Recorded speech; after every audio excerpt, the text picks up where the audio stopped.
The law is a bunch of European words that can be twisted and turned in whatever way the attorney wants to twist it in. So don't you dare fall for the legal strategy. You keep your eyes on their behavior. Let them know, I understand you have a law, but I got my own, and I don't accept that shit. Let them know how you feel. Number 16, the double enemy. It is important that we entice altercations between effective black organizations. By creating a war within the movement itself, we stagnate progress as the leaders have to fight on both fronts. This is advantageous because it allows us to destroy both groups while remaining invisible. It also fatigues the leader and causes his or her followers to abandon the mission, as most blacks are afraid of organized confrontation. That's right, black folks.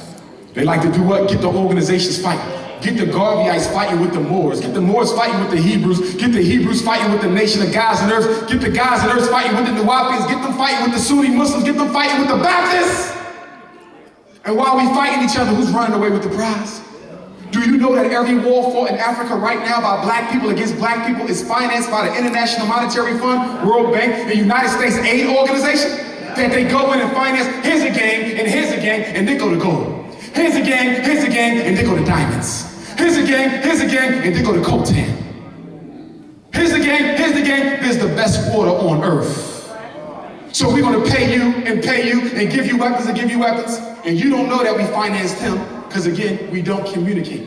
So now we over there hacking each other arms and legs off in the service of white supremacy, and CNN putting that on the news, making you think black folk don't know how to act when they the ones financing the whole damn thing. Where do you think they got the guns at? There's no small arm producer on the continent of Africa. So whenever you see a gun in Africa, you know China or America dropped it there.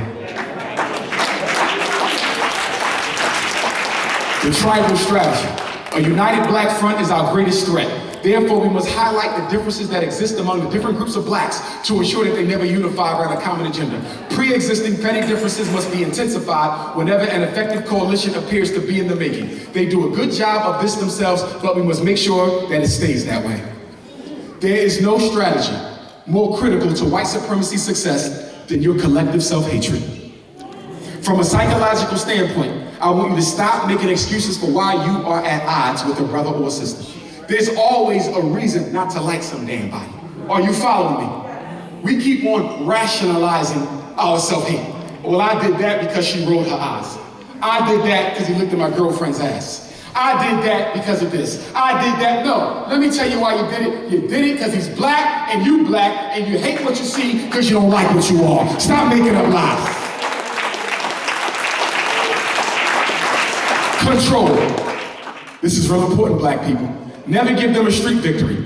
That we do not control. They will do more of anything they perceive to be successful. We must dictate their options by refusing expression to those options which are most threatening.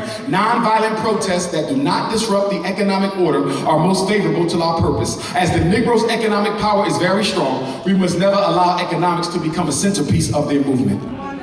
Why was Dr. King successful in Montgomery? Because they shut down the whole economy for 381 days. No black person rode the bus. But it wasn't in riding the bus black people that destroyed the economy.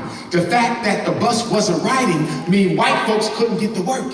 It mean black folk couldn't get to work. It mean white bus drivers were laid off from work. It means the city government shut the hell down. And that's why they were victorious. We can't beat them with weapons, but we can beat them with our finances, black people. And we gotta start pulling those finances together to cripple this cracker. What if we would have decided this year that not a single Christmas gift would be bought? Real quick, I heard say that was Anthony Brother. He says that. And that's why I'm gonna ask you all to join me in South Carolina, Beaufort, South Carolina, last weekend in June 29th to July 1st. We're having the first annual Grassroots, not bougie ass college people, Grassroots Conference on Pan-Africanism, repatriation, and polygamy. Pan-Africanism, repatriation, and polygamy. It's going to be at the Oyu-Tunji African Village, the only authentic African village in North America based on the Yoruba spiritual and cosmological system.